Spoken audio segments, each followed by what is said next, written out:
अस्सलाम वालेकुम। अच्छा जी, हमने ना पढ़ना है स्ट्रोक। तो स्ट्रोक पढ़ने से पहले बहुत इम्पॉर्टेंट है कि आपको ब्रेन की जो है ब्लड सप्लाई एटलीस्ट पता हो, क्योंकि अगर ब्रेन की जो है ब्लड सप्लाई अगर नहीं पता तो हमें उसको डायग्नोस करना ज़रा मुश्किल होता है। और इसके अलावा हमारे एमसीक्यूज भी इसी से रिलेटेड आते होती हैं और बाबा के जो है बहुत इंपॉर्टेंट जो है क्वेश्चंस भी इसी से पूछे जाते हैं। सबसे पहले बात करते हैं ब्लड सप्लाई क्या है, क्योंकि ब्लड सप्लाई हमने पहले पढ़ी होती है, लेकिन फिलहाल हमें थोड़ी बहुत जो है वो भूल गई है, तो हम सिर्फ रिवाइज करेंगे इसको। तो जो ब्रेन की सप्लाई है, हमें पता है कि मेन जो सप्लाई आती है वो कहाँ से आती है, इंटरनल कैरोटिड आर्टरी से जो है इसकी 80% आ रही होती है। और इसके अलावा जो पोस्टीरियर या वर्टिब्रल जो आर्टरी होती है, ठीक है, वर्टिब्रल आर्टरी से जो है वो 20% बाकी सप्लाई हमारे ब्रेन को जा रही होती है। सो हम बात करते हैं internal carotid artery. Internal carotid artery है जो वो आती है कहाँ से? सबसे पहले हमारा जो है ना, ये सपोज करेंगे ये हार्ट है, ठीक है। ये हार्ट का जो ना वो एट्रियम है। एट्रियम कौन सा है? लेफ्ट, ये लेफ्ट साइड, ठीक है, लेफ्ट एट्रियम है।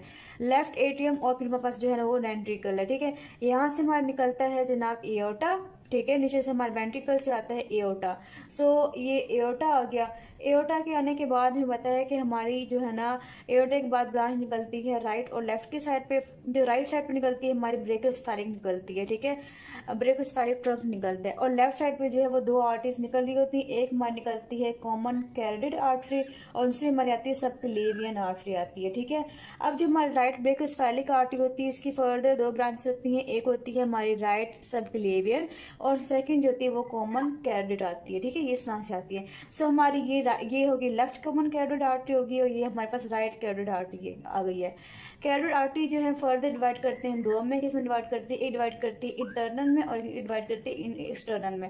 सो हमारे जो ब्रेन को जाती है सप्लाई वो कौन जाती है? इंटरनल कैरोटिड आर्टरी जा रही होती है। इस तरह से यहाँ पे भी हमारी जो सप्लाई जा रही होती है कॉमन इससे दो में डिवाइड होती है। इसमें एक होती है इंटरनल, एक होती है एक्सटर्नल, ठीक है।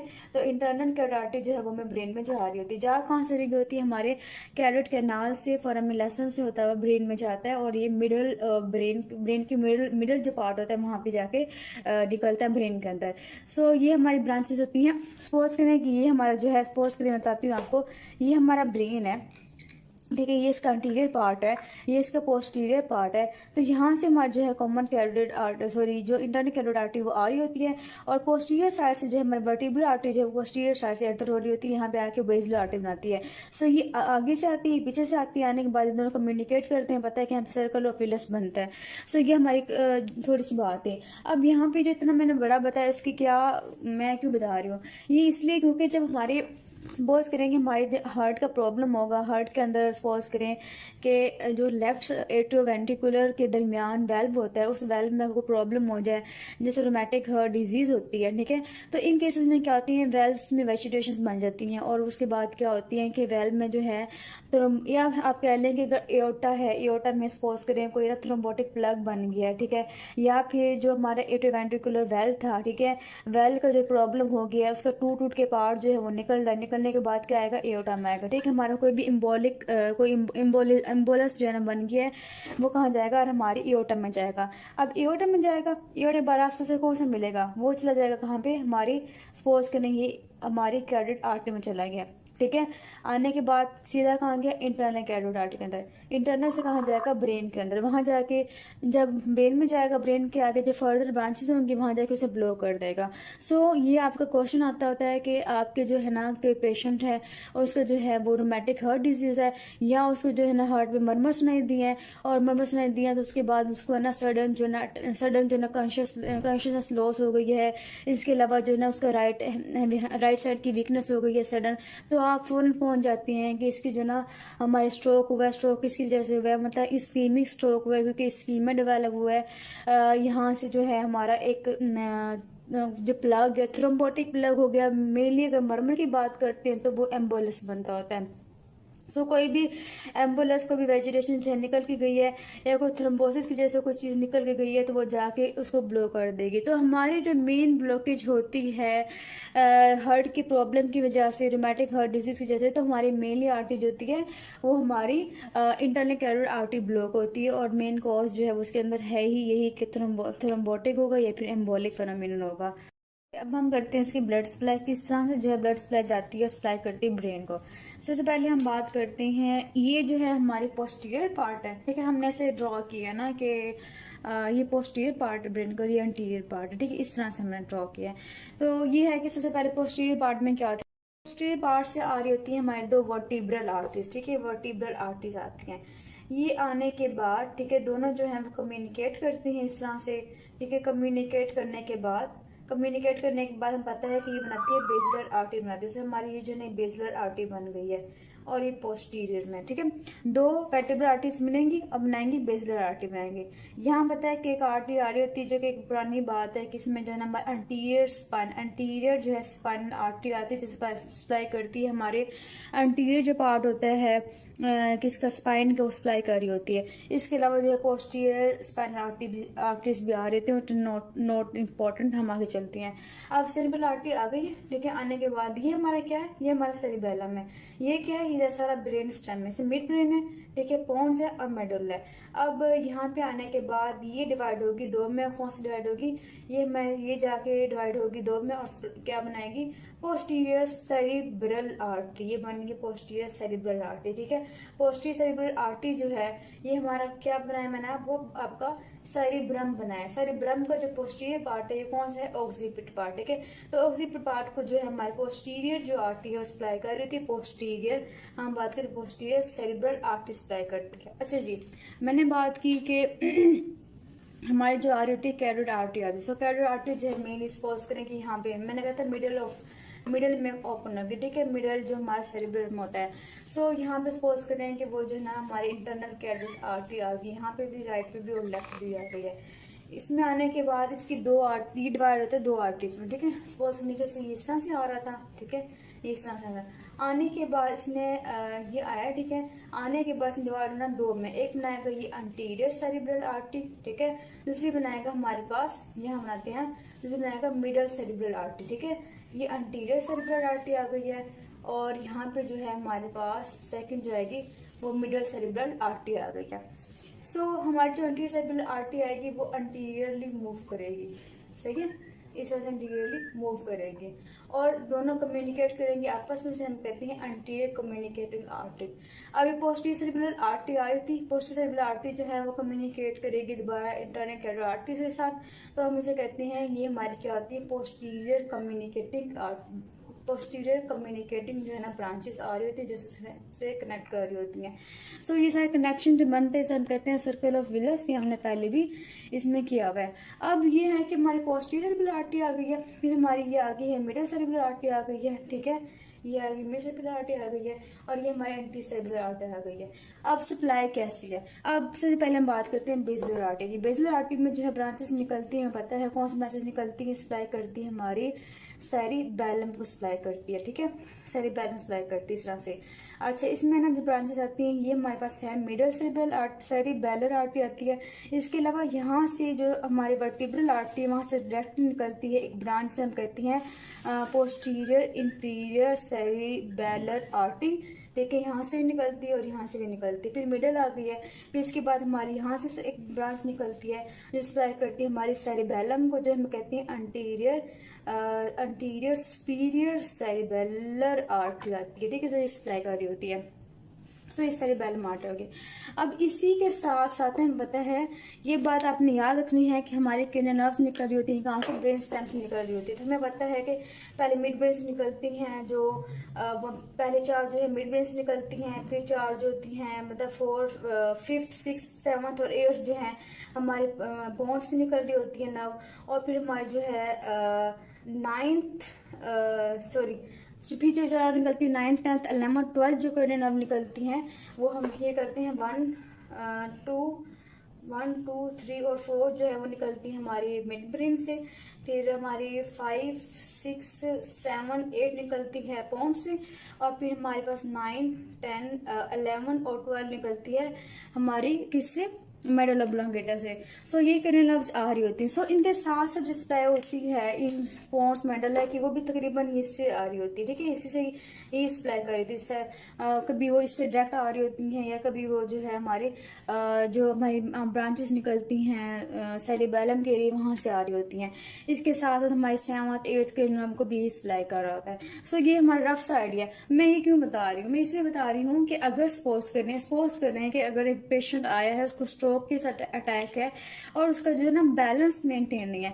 अगर बैलेंस मेंटेन नहीं है तो हमारी फौरन क्लिक जाएगी कहाँ पे कि उसका सेरिबेलम का प्रॉब्लम है। सेरिबेलम का प्रॉब्लम है, इसका मतलब ये कि पोस्टीरियर जो ब्रांच है, पोस्टीरियर से जो बेसिलर आर्टरी के साथ जो ब्रांचेस हैं उनका प्रॉब्लम आ गया। इसका मतलब ये वर्टिब्रल की तरफ जो है ना हमारा प्रॉब्लम आ गया, यहाँ पे कोई हेमरेज है या फिर स्कीम है, वो फर्दर हम सीटी स्कैन पे देखेंगे कि हेमरेज हुआ है या फिर उसका स्कीम में हुआ है। तो सेरेब्रल आर्टरी की जो प्रॉब्लम वो भी मेनली यही होता है, थ्रोम्बोसिस हो गया या फिर एम्बोलिज्म वगैरह हो सकता है। इसके बाद हमने बात कर ली बेसिलर आर्टरी की। बेसिलर आर्टरी के बाद जरा हम आगे हमारी posterior cerebral artery, cerebral artery. अब ये सेरिब्रल आर्टरी सप्लाई करेगी, किसको सप्लाई करेगी हमें पता है, किसे सप्लाई करनी है, हमारे ऑक्सीपिट पार्ट को सप्लाई करेगा, ठीक है, ऑक्सीपिट पार्ट को। और इसके अलावा जो टेम्पोरल पार्ट होता है हमारा सेरिब्रम को सप्लाई कर रही होती है। बात खत्म होगी हमारी। फिर हमारी आगे है middle cerebral artery. Middle cerebral artery जो कि इंटरनल कैरोटिड आर्टरी से आ रही होती है, मेनली जो आपका दिल से, जो आपका हार्ट से आपका जो थ्रोम्बस फॉर्मेशन, थ्रोम्बस होती है, एम्बोलिज्म जो आ रहा होता है, ठीक है, वो आपका जो है यहाँ पे आके स्ट्रक हो सकता है। मिडल सेरिब्रल आर्टरी को कर सकते हैं क्लोड, या फिर इसके बाद जो ना छोटी छोटी इसकी ब्रांचेस निकलती है जिन्हें हम लैक्यूनर कहते हैं, उनको मेनली इन्वॉल्व कर सकते हैं। सो ये ज्यादा सप्लाई किसको करते हैं, सप्लाई करेगा हमारा ब्रेन।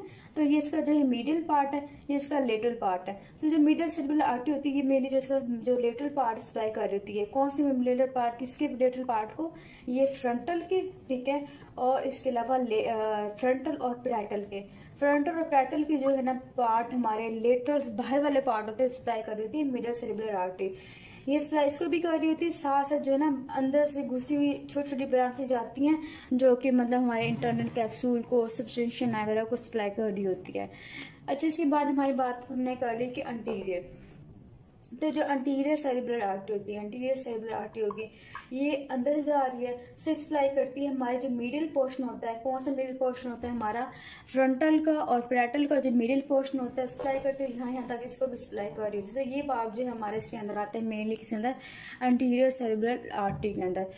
तो अगर हम बात करें हमारा मोटर एरिया कहाँ पे होता है, तो हमें पता है कि मोटर एरिया हमारा कहाँ पे होता है, ये हमारा जो है ये फ्रंटल पार्ट है, ये ठीक है फ्रंटल है, ये फिर हमारा पैरेटल हो गया, ये जो ये वाला पार्ट ये हमारा जो है ना, सॉरी, ये टेम्पोरल है, ये पैरेटल है, ये फ्रंटल है और ये ऑक्सीपिटल, ठीक है, ये इस तरह से पार्ट आते हैं। सो हमारा जो मोटर एरिया होता है, हमने कहा था सेंट्रल और प्री सेंट्रल और पोस्ट सेंट्रल होता है, ठीक है, एरिया जो मोटर एरिया होते हैं। देखिए यहाँ पे हमारा मोटर एरिया होता है, ठीक है, ये मोटर एरिया है।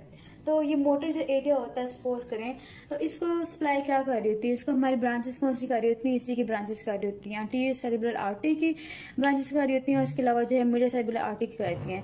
अब मिडल सेरिब्रल आर्टरी की जो होती है, हमने कह दिया कि वो अंदर से जा रही होती है और इस तरह से ब्रांचेस सप्लाई कर रही होती हैं। तो मेनली जो ना नीचे वाला पार्ट होता है ना, नीचे वाला पार्ट वो यही सप्लाई कर रही होती है। लेकिन जो हमारी अंटीरियर सेरिब्रल आर्टरी आके इस तरह से इस तरह जाती है, जब इस तरह जाती है तो ये मेनली हमारे बाहर वाले पार्ट को सप्लाई कर रही होती है। मकसद मेरे बताने का सिर्फ ये है कि अगर सपोज करें कि आपको जो ना थ्रोम्बस आता है, आने के बाद कैरोटिड आर्टरी से आएगा, आने के बाद इसने जो है ना मिडल को ब्लॉक कर देना है, या फिर इसने अंटीरियर सेरिब्रल आर्टरी को ब्लॉक कर देना है, या फिर अगर सपोज करें अगर इसने ना इसको ब्लॉक किया, सपोज करें इसको बंद कर दिया अंटीरियर सेरिब्रल आर्टरी को, तो इसका मतलब ये है कि हमारा जो ये वाला पार्ट है, हमारा जो मोटर एरिया है, ठीक है, अंटीरियर पार्ट में इसके जो ऊपर वाला पार्ट है चला जाएगा। सो ये चला जाएगा पार्ट, जो ये फिर मोटर जो सप्लाई कर रहा था हमारे बॉडी को, उसकी वीकनेस हो जाएगी। अगर ये बात अगर ये ब्लॉक करता है मिडल सेरिब्रल आर्टरी को, तो इससे जो सप्लाई होती है, नीचे वाला एरिया जो सप्लाई करता है हमारे ब्रेन, जो सप्लाई करता है हमारे बॉडी को, वो चला जाएगा। मेनली जो हमारे आर्म्स के होते हैं उनकी वीकनेस होगी। लेकिन है ना, आपके पास जो वार्ड के अंदर पेशेंट आते हैं या आपका जो सिनेरियो आता है, वो सिंपल सी बात कहते हैं कि हेमीप्लेजिया जाओगे, मतलब एक जो साइड बॉडी है उसकी हो गया है, और वो कहते हैं कि उसको जो ना वल्वुलर डिजीज है, तो आप फौरन क्लिक कर लेते हैं कि जो ना एम्बोलस बना है, एम्बोलस जाके इंटरनल कैरोटिड आर्टरी से गया, जाने के बाद उसने ना मिडल सेरिब्रल आर्टरी को ब्लॉक कर दिया। तो बड़े ही इजीली आप जो ना उस आर्टरी तक पहुंच जाते हैं, सिर्फ और सिर्फ क्लिनिकल बेस पे आप उस आर्टरी तक, मेन एरिया तक पहुंच जाते हैं, क्योंकि उसी के अकॉर्डिंग जो है ना उसकी फीचर्स आ रहे होते हैं। एक और बात, अगर तो ये ब्लॉक होता है ना, कोई थ्रम्बस फॉर्मेशन होती है या फिर कोई एम्बुलेंस आता है, तो इसमें जो आपका लो कॉन्शियसनेस होगा, पेशेंट जो होगा आपको कॉन्शियस होगा, मतलब उसकी कॉन्शियसनेस लॉस नहीं होगी। लेकिन अगर ना अचानक से उसको हेमरेज डेवलप करता है, फौरन से हेमरेज उसको होता है, वो हेमरेज दो तरह के होते हैं, हम पढ़ेंगे फर्दर। एक होता है इंट्राक्रेनियल होता है, मतलब पेरेन्काइमल के अंदर होता है, एक होता है सबरेक्नोइड होता है। सो दोनों के जो हेमरेज के कॉजेज होते हैं ना, कॉजेज ये हैं कि वेस्कुलर प्रॉब्लम हो, और आपके ना हेमरेज में भी क्वेश्चन आया हुआ है। और हेमरेजिक जो स्ट्रोक होता है उसमें मेनली आपकी जो रिस्क फैक्टर दिया होता है, रिस्क फैक्टर क्या होता है, हाइपरटेंशन। वो कहते हैं कि 160 चला गया, 170, 180 उसका प्रेशर था, और फौरन से जो है वो बेहोश हो गया काम करते करते, तो ये आप बताएं क्या है। तो ये आपका हेमरेजिक स्ट्रोक होता है, उसमें सडन लॉस ऑफ कॉन्शियसनेस होती है, और जब वो वार्ड में जाएंगे तो जो हेमरेजिक के पेशेंट होते हैं वो बेहोश पड़े होते हैं, लेकिन उनको होश नहीं होता। लेकिन जो इस्कीमिक के होते हैं वो जाग रहे होते हैं, उनको बाकी प्रॉब्लम्स तो होती हैं लेकिन एटलीस्ट वो कॉन्शियस लेवल में होते हैं। तो ये थोड़ा रफ सा आइडिया होता है कि हम करते होते हैं। सो मैं क्या बात कर रही थी, हाँ, फिर हमने बात कर ली कि सप्लाई कर दी है। अब मीडिया से आर्टरी जो है ये सप्लाई करती होती है एक और चीज़ को, जहाँ से जो जितनी भी ट्रैक जा रहा था हमारे जितना भी ट्रैक जा रहा होता है नर्व्स का, ठीक है, अंदर जा रहा था तो ये सप्लाई कर रहा होता है, इंटरनल कैप्सूल को सप्लाई कर रहा होता है। सो अगर इसकी ब्लॉकेज होती है तो हमारे इंटरनल कैप्सूल जो होता है उसके जो फाइबर्स हैं सारे की ना ब्लड सप्लाई खत्म। तो हम इसका मतलब ये है कि अगर राइट साइड का हेमरेज हुआ है, राइट साइड का जो है एम्बुलस गया है, थ्रम्बस फॉर्मेशन हुई है, तो उस पेशेंट की जो है लेफ्ट साइड वीक हो जाएगी, पूरी की पूरी लेफ्ट साइड वीक हो जाएगी। अच्छा, फिर हम बात करते हैं कि उसका कोग्निटिव फंक्शन वगैरह कुछ इस तरह टेस्ट होते हैं जो हम करते हैं, बिहेवियर वगैरह देखते हैं कि उसका मेनली कौन सी आर्टरी हुई है, एंटीरियर सेरेब्रल आर्टरी हुई है या फिर नहीं हुई, वो बात की बात है, ठीक है, वो हम पढ़ेंगे। इसलिए इतना आपका डीप आता भी नहीं है, जो सुपरफिशियल बातें होती है वही आती है मेनली, कि loss of consciousness, weakness, aphasia, ये इस तरह की बातें आती है। एफेजिया कब होता है, पेशेंट बोल नहीं सकता, क्यों नहीं बोल सकता। देखिए हमने बात की थी कि हमारे पास दो एरियाज होते हैं, एक हमने कहा था कि एक हमारे पास होता है यहाँ पे ब्रोकास एरिया होता है बोलने के लिए, ठीक है, फ्रंटल के साथ, ठीक है, और दूसरा जो है हमारे यहाँ पे होता है वर्निक्स एरिया होता है, ठीक है, वर्निक्स एरिया होता है। कैसे अब जाएगा हमारा सिग्नल, कैसे जाता है, हम जब मतलब पेशेंट जब सुनता है तो उसका जनाब गया वर्निक्स एरिया में, ठीक है, वर्निक्स एरिया में गई ब्रोकास एरिया, यहाँ से उसने अंडरस्टैंड करना है, उससे समझ आने, उसने कंप्रीहेंस करना है कि उसने बोला क्या, मैंने उसे बोला कि आपका नाम क्या है, तो उसने समझ लिया। फिर यहाँ से सिग्नल जाएगा यहाँ पे, तो ब्रोकास एरिया जो है ना वो मोटर फंक्शन एक्टिवेट करेगा, वो जाएगा मोटर फंक्शन जाके हमारे जो जितनी भी नर्व्स होती हैं, 9-10 नर्व होती हैं जो सप्लाई करते हैं सॉफ्ट पैलेट को, और हमारे जो है लेरिंग्स को सप्लाई करते हैं, जो सारी चीज़ें हमारे बोलने के लिए हेल्प करेंगी वो सारे जो है ना एक्टिवेट हो जाएंगे, और एक्टिवेट होकर वो इंसान जवाब देगा हाँ मेरा नाम ये है। अगर तो वो समझ लेता है, बोल नहीं पाता, ठीक है, तो हम कहते हैं कि ब्रोकास में मसला है, मतलब वो डिसआर्थरिया हो गया उसको, वो उसको मतलब आर्टिकुलेट नहीं कर पाता, मतलब समझ उसको आ गई, वो बोलने की कोशिश करता है तो आपको समझ आती है कि कुछ वो बोल रहा है, समझ आती है कि कुछ समझ गया और बोलने की कोशिश कर रहा है। लेकिन अगर ना आप उससे पूछते हैं कि आपका नाम क्या है तो वो कुछ भी नहीं बोलता, या फिर वो कुछ और तरह की बातें करता है, इसका मतलब ये है उसने उसे समझ ही नहीं आई, ठीक है, उसको समझ ही नहीं आई, उसने कंप्रीहेंस ही नहीं किया हमारे वर्ड को। उससे हम कहते हैं कि ये जो हमारा एफेजिया है ये वर्निक्स की वजह से, वर्निक्स जो है ना उसका एरिया खराब हो गया, इसलिए हम कहते हैं कि इसकी वजह से जो है प्रॉब्लम आ गई है। सो इस तरह से जो है हम इससे डिफ्रेंशिएट करते होते हैं एफेजिया को। खैर ये बात की बात है, ये हम आपकी वर्ड की बात है। अच्छा जी, आगे हम बात करते हैं, ये बात होगी सारी हमारी ना। तो आपका एफेजिया मैंने बताती आपको कि एफेजिया भी एक आपका आता होता है। इसके अलावा हाँ एक और बात कि इरेगुलर पल्स भी बताते होते हैं, जब आपका एम्बुलेंस जाता है राइट हर्ट से सॉरी लेफ्ट हर्ट से, तो आपका इरेगुलर पल्स भी होती है इसके अंदर। सो हमारी जो है ये आर्टिस्ट सप्लाई सारी हो गई है, आपने इसको ऐसा याद रखना है। तो मैंने ये ड्रॉ किया था कि आपका लेटरल साइड और आपकी मीडियल साइड है, ठीक है, ब्रेन की। तो जो मीडियल सप्लाई मैंने बता दिया आपको, मीडियल सप्लाई करती है एंटीरियर सेरेब्रल आर्टरी सप्लाई करती है मीडियल पार्ट को, ठीक है, किसकी, फ्रंटल के और हमारे पैरेटल के पार्ट को। जबकि जो लेटरल पार्ट होता है, बाहर वाला पार्ट होता है, स्प्रोलेटरल पार्ट जो होता है सप्लाई कौन करती है, हमारी मीडियल सेरेब्रल आर्टरी होती है। कैसे सप्लाई करती है, वो इस तरह जाती जाती बाहर जाती है, बाहर जाकर सप्लाई करती है। साथ ही अंदर वाले जो पार्ट होते हैं सब्सटेंशिया निग्रा और जो हमारे बाकी पार्ट होते हैं इंटरनल कैप्सूल, जो फाइबर्स जा रहे होते हैं, उन सबको सप्लाई भी हमारी मीडियल सेरेब्रल आर्टरी करती है। इसलिए बहुत इंपॉर्टेंट है, अगर इसका ब्लॉकेज होता है तो हमारी जो है अच्छा खासा जो है ना वो लॉस हो जाता है, हेमीप्लेज होने के चांसेस बहुत ज़्यादा होते हैं। सो आई होप कि आपको याद हो गया होगा, इतना ही काफ़ी है आपके लिए याद करना। फर्दर आपने कुछ याद करना तो सिर्फ ये कि फ्रंटल का जो मोटर एरिया है या फ्रंटल जो पार्ट है उसका कहाँ कौन कौन सा एरिया है जो कि हमारे मुख्तलिफ बॉडी को सप्लाई कर रहे होते हैं, लेकिन वो फिर भी ज़रूरी नहीं है क्योंकि आपके स्नैरियोस में नहीं आते होते। जितना मैंने बताया उतना ही स्नैरियोस में आता होता है आपका।